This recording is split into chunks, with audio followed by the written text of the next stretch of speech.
I've been building my own kingdom for everyone to see. It exists to keep me safe from harm, and it's intact to glorify me. Nobody helped me build this up. It was me and me alone. I've appointed myself as the king, and I've given myself the throne. But it turns out I'm no ruler, and I have no control. So I have decided to destroy it all.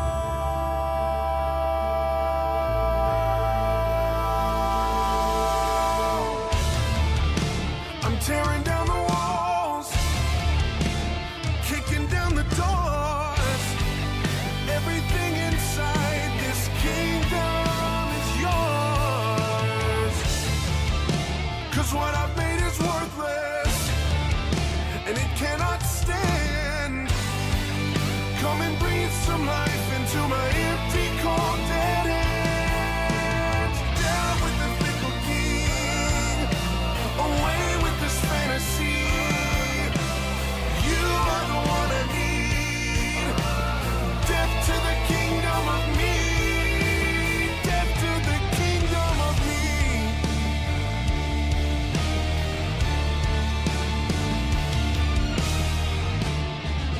I should probably be frightened. This empire's all I know, but it always does more damage than good. I'm afraid it's gotta go. I know that I can't be trusted, 'cause I'm just a man. And if you hadn't given your life for me, a loser would be all that I am. You know they say just follow your heart. I'm afraid that's a load of trash. Your heart will take you down to deep, dark places where you feel like you'll never come back. So I'm coming out of the dark. This facade is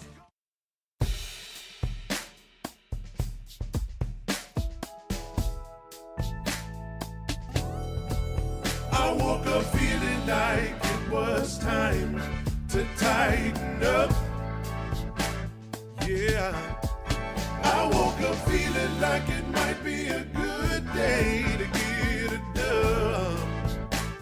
That's right. Oh, the stadium is just like my second house. Now I'm two-tone talking, they can't shut my mouth. I woke up feeling like it was time to tighten up. Yeah, yeah, yeah, yeah. I woke up feeling like it was time to tighten up.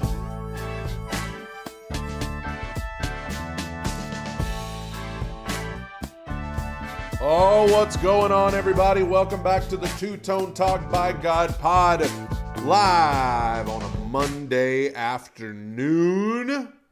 Hope everybody's doing well out there for episode 155. We are nearing the end of March, folks. It is March 24th, 2025. It is almost draft month. And right on cue, Cam Ward's Pro Day has arrived. Cam Ward's Pro Day. Boy, what a journey it's already been for the Tennessee Titans fans and Cam Ward, because a lot of Titans fans did not think the Titans would be drafting a quarterback in this draft, and now it has become what they are expected to do, is draft Cam Ward with the first pick of the draft. And in case you needed any more convincing that the Titans are heavily leaning Cam Ward, listen to who all from the Tennessee Titans front office is at Cam Ward's Pro Day. Chad Brinker, Mike Borgonzi, Reggie McKenzie, Dave Ziegler, Brian Callahan, Nick Holes, and more. They took the whole crew to watch Cam Ward's pro day. They all went. And in my opinion, Cam Ward can only help his case with his pro day. Like, I can't imagine that Cam Ward is going to do anything at his pro day that is going to make, Brinker and Borgonzi and Callahan all of a sudden say, no, we don't want him. What we saw from that pro day, it just ruined it. No, listen, they're obviously already high on him. They obviously are already leaning toward drafting him. All he can do at his pro day is help his case. I will just throw this out there. A quarterback domino has fallen. The New York Giants have signed Jameis Winston. Obviously, they do not want to go into 2025 with Jameis as their starting quarterback. I'm sure they would rather somebody else. There's a few things I've been wondering. As always, I'm wondering, how desperate are the Giants going to get? Aaron Rodgers has met with the Steelers. We're still waiting to find out what Aaron Rodgers is going to do. And at this point, I'm having trouble caring about the Aaron Rodgers reality saga. Like, dude, come on. Make up your mind. We're still waiting to find out where Aaron Rodgers is going to land. We're still waiting to find out where Russell Wilson is going to land. If the Giants don't end up with either one of those guys, if the Giants don't end up with Aaron Rodgers or Russell Wilson, I just got to wonder how desperate they're going to be and how much they're going to be willing to give up. I also wonder what the Browns are going to do. Like, we're not talking enough about what the Browns literally have Kenny Pickett. That's pretty much all the Browns have right now at quarterback is Kenny Pickett. I haven't heard anything about the Browns and Aaron Rodgers, but the Browns have been trying to go after Russell Wilson. But what if the Browns, how interested are the Browns in one of these quarterbacks, namely Shedeur Sanders? I don't think the Browns are going to be willing to give up a bunch to move up a spot and get Cam Ward. But the reason I bring up the Browns, if the Browns are sitting there at number 2 and they feel like the Titans are going to take Cam Ward, are the Browns sold on Shedeur Sanders at number 2? If they don't land Aaron Rodgers or Russell Wilson, do they have to be sold on Shedeur Sanders at 2? Because what else are you going to do? I mean, listen. What I'm talking about here, the Giants at 3.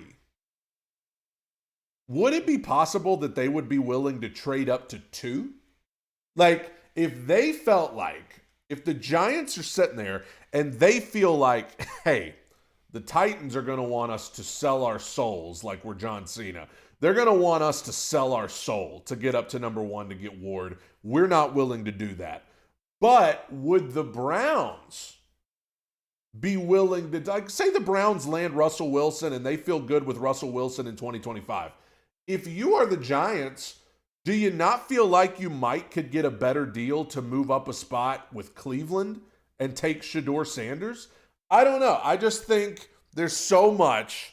And would the Browns rather have Travis Hunter or Abdul Carter? I mean, listen, dude. We are almost into April, and there are still so many options on the table. How desperate are the Giants going to get? How desperate are the Browns going to get? How desperate are the Steelers going to get? I don't know, man. The Steelers are at number 18. Titans can't trade back that far unless they want to give us, TJ Watt, prime Jerome Bettis, prime Ben Roethlisberger, prime Plaxico Burress, prime Bill Cowher. You have to give us the stadium almost if you want us to trade back that far. So I don't know. The Titans are at Cam Ward's pro day. I think the obvious path forward right now for the Titans is to take Cam Ward. And that's all I care about. The Browns can do whatever they want. If we pick Cam Ward number 1, I don't care what the Browns do. I don't care what the Giants do. It means nothing to me.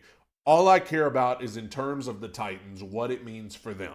And if the Giants feel like they can get a much better offer to just move up a spot to get Shedeur at number 2 instead of Cleveland, that could have an effect on Tennessee in terms of just Cleveland giving them a better deal. Tennessee ends up staying put, which is what I feel like they want to do anyway. But Cam Ward's pro day is here. Titans are there in full force, and we will see what news comes out of this. But I can already tell you the news is going to come out. The news that's going to come out is Cam Ward impressed. Cam Ward is not going to hurt his case with his pro day. He's only going to help his case. Okay. Also, this doesn't have much to do with the Titans, but I am wondering, just thinking outside of the box, when I think about the Steelers especially, I do wonder if somebody's going to take a swing at Jackson Dart in the first round. I've seen some mock drafts that have the Titans trading back to 3 and taking Jackson Dart. I will take a dart through the chest before I will watch that happen. I will just tell you right now. Where's the draft at this year? Green Bay? I will drive to Green Bay. I will drive to Green Bay and start a riot. Like, I will start a riot in Green Bay, Wisconsin, if the Titans trade back to 3 and take Jackson Dart. That's just not going to happen. I will start throwing darts at the wall and at maybe even people. But anyway, but I do wonder if the Steelers at 18, is somebody, does somebody take a shot at Jackson Dart at some point there? If the Giants, if everything stays put and Titans take Cam Ward and the Browns take Shedeur Sanders, would the Browns consider? I think that would be insanity, but whatever. What I want to talk about today, 5 Titans, 5, who I think are the biggest question marks going into 2025. 5 Titans that are the biggest question marks that are currently on the roster right now. Spoiler alert, one of them is in the thumbnail of this podcast. So I'll start with him. The first Titan that is the biggest question mark is Treylon Burks. Now, with Treylon, at the end of the season, I just assumed that Treylon Burks' time with the Titans was over. Okay? I assumed Treylon's out, that experiment's over. But Treylon Burks is like the cat with 9 lives. Treylon Burks is like that villain in a horror movie that just will not die. He is Michael Myers. Just when you think you've got him put away, he just keeps on showing up. He is the turd that will not flush. It was his birthday a couple of days ago. Congratulations to him for having another birthday. I thought for sure his time with Titans was over.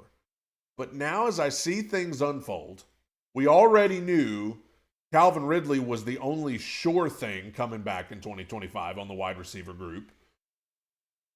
Now, Nick Westbrook-Akine is gone. Very sad. Nick Westbrook-Akine is gone. All we've done is sign Van Jefferson. Like, listen, guys, that's not a solution. That's not like moving the needle. Like, Van Jefferson is going to be the 4th best. He should be the 4th best wide receiver on the team. You don't bring in Van Jefferson to be a difference maker. All right. So when I see that right now all we have is Calvin Ridley and Van Jefferson, I assume we're going to draft a couple. I mean, you got to have 6 or 7 wide receivers. So I'm starting to wonder if Treylon Burks doesn't find his way back on this team somehow. Like I said, he is the cat with 9 lives. He will not die. Shout out to the Power Hour in the comments saying the psych ward is becoming more of a reality each passing day. I like it, the psych ward. You don't talk about psych ward. Cam Ward might end up in the psych ward if Treylon Burks has ended up as number 2 wide receiver. But, I mean, could it be possible? I mean, I don't know what's going to happen with Treylon. Like I said, he could come out in camp and like Treylon Burks, it's the endless cycle with Treylon.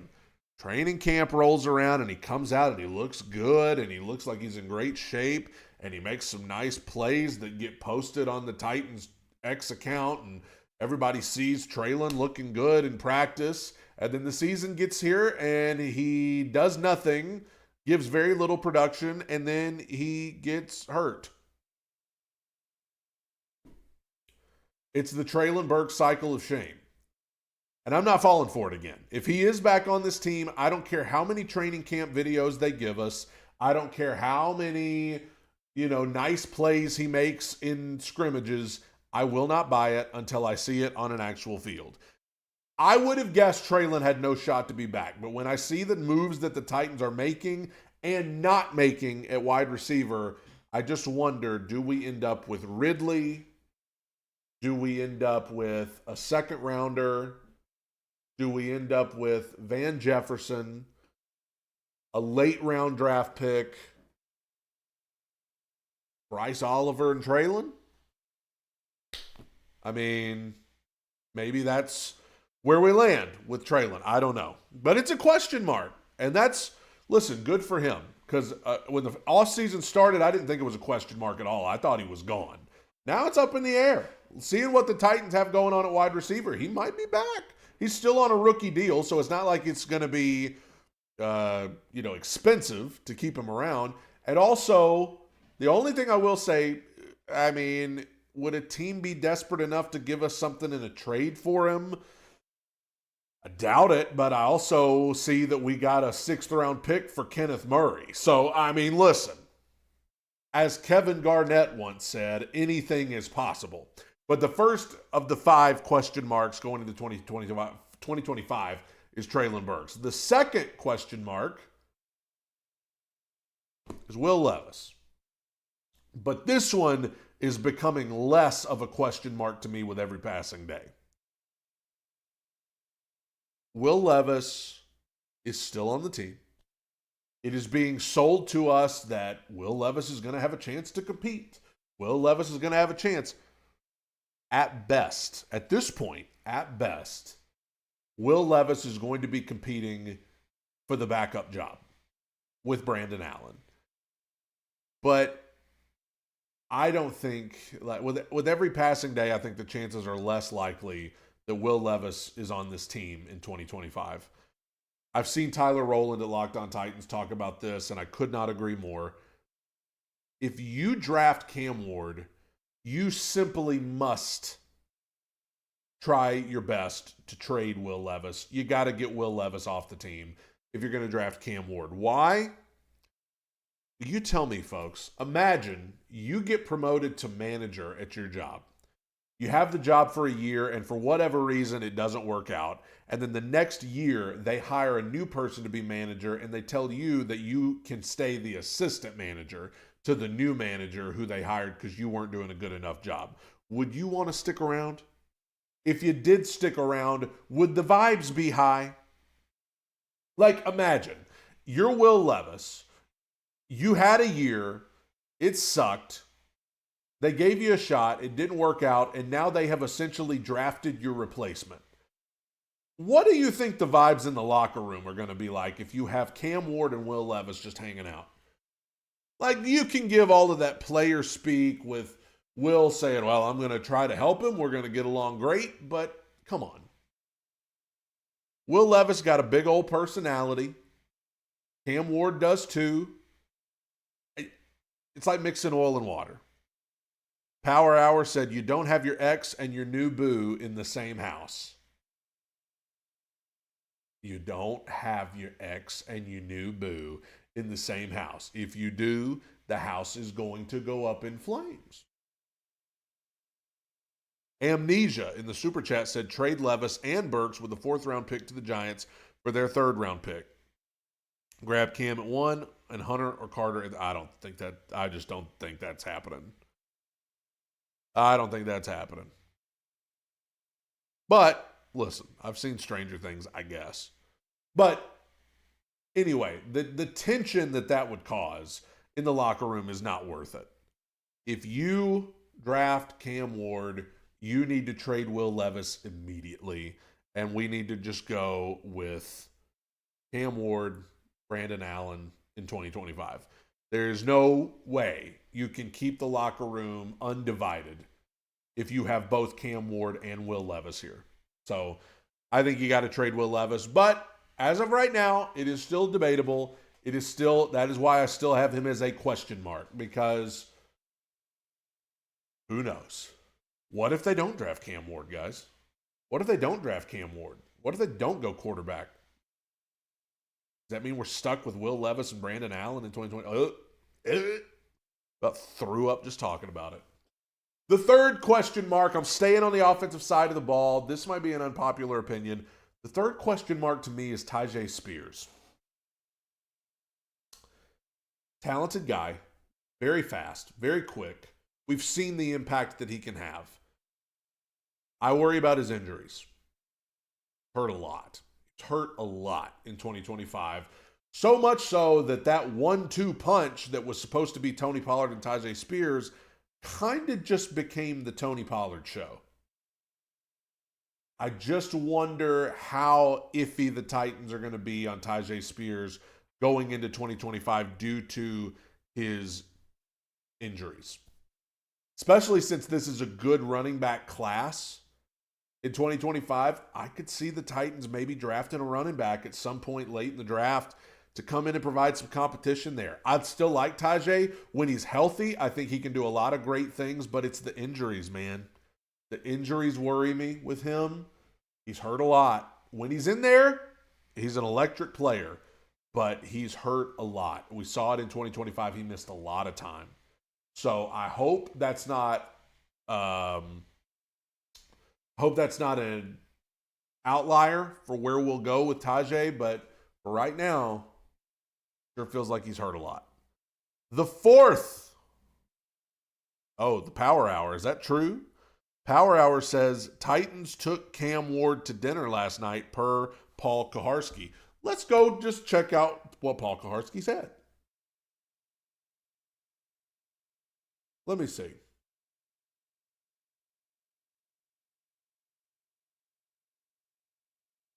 Why am I seeing reports that the Saints are trying to trade up for Cam Ward?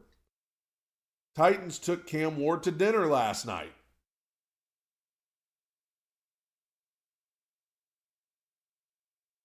I have a buddy who's a big Saints fan who's trying to tell me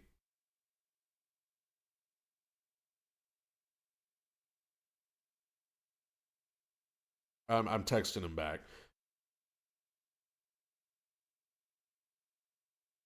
Anyway, the Titans took Cam Ward to dinner last night. I mean, listen, I feel like we're talking about like somebody with their new lady. Took her out to dinner last night. Got to know her better. Talked about the family. Talked about how many kids she wants to have someday, if she wants to, live in a big house. I mean, they're getting to know them. It's so similar to what you would hear, from somebody who's trying to get a new partner. Titans took Cam Ward to dinner last night. Let's get back to the 5 question marks. We've got Traylon, we've got Levis, we've got Tyjae Spears. Let's go to the defensive side of the ball for a question mark. L'Jarius Sneed. Question mark, to say the least. What is his health right now? Where do we stand health-wise with L'Jarius Sneed? Because when he got hurt in the season, I was led to believe he was going to be out a couple of weeks. And then it turned into 3 weeks. Then it turned into 5 weeks. Then it turned into the whole season. He never came back. He seemed frustrated about it. Coaches seemed frustrated about it. We paid that guy a lot of money. We gave up a 3rd-round pick for him. And now we've gotten rid of Cheeto Awuzie. This dude, if this defense is going to be even aight in 2025, he's going to have to be healthy, and he's going to have to be the guy that we saw in Kansas City. But it's a question mark right now. I don't know how to feel about L'Jarius Sneed. I know the talent is there. I know that he can do his thing, but bro, the injuries scare me with him. And let's not act like he was tearing it up before he got hurt. The last game he played in, he got absolutely torched by Michael Pittman. So I'm very concerned about L'Jarius Sneed. He's going to have to be good in 2025 if this defense is even going to be okay. Jer Bear says, how is Spears a question mark? Just because of his health. I have no doubts about his ability and his electricity as a player. I'm worried about his injuries, though. He's hurt a lot. He's out a lot. Makes me wonder if they may want to bring in a young guy for competition. The final question mark for me, it's not offense. It's not a defensive player. It's not a special teams player. It's a coach. And it's Brian, by God, Callahan. Question mark. The biggest question mark you can find. I like Brian Callahan. I have no doubt that he knows ball. Football's in his blood. I know. I'm only willing to move on from some of the concerning stuff that I saw from him in 2024 if he stops it. Because there were a lot of concerning things that I saw from Brian Callahan. Obviously, the Titans still believe in him because they kept him. They got rid of Rand Carthon, but they kept Brian Callahan. They evidently still think he can do the job. I hope they're right. I really do hope they're right. Because it would suck, folks. It would suck to draft Cam Ward, have him come in for a year, and then fire Brian Callahan at the end of his rookie year. And now Cam Ward has to learn a new offense going into year 2. I don't want that. If we draft Cam Ward, Brian Callahan must turn the corner. Must. He must get better. He must become the coach that Amy hired him to be. You cannot keep doing some of this stupid stuff that you were doing in 2024. And I get it. Like, a coach in his first year is kind of like a player. You have to adjust. You have to figure out things. You have to learn. Hopefully, Brian Callahan has learned his lesson. But for right now, he might be the biggest question mark for me. Huge question mark. And I hope that after 2025, he's not a question mark anymore. I hope that he proves that he's gotten better and the team's gotten better and he's gotten better as a coach. But those are my 5 biggest question marks going into 2025. Traylon Burks, Will Levis, Tyjae Spears, L'Jarius Sneed, Brian Callahan. Cam Ward Pro Day, baby. They took him to dinner and now they're watching him do his thing. Come on to Nashville, bro. We need you. We need you, Cam. Take us all to the psych ward. If they don't draft him, I might end up in the psych ward. Thank you for joining me on the Two Tone Talk by God pod today. Hope everybody has a good week. We're getting closer to the draft. Be sure to subscribe to Two Tone Talk on YouTube. Staying way too high on the wins, way too low on the losses. It's a Two Tone Talk by God pod. Thank you, guys. Bye.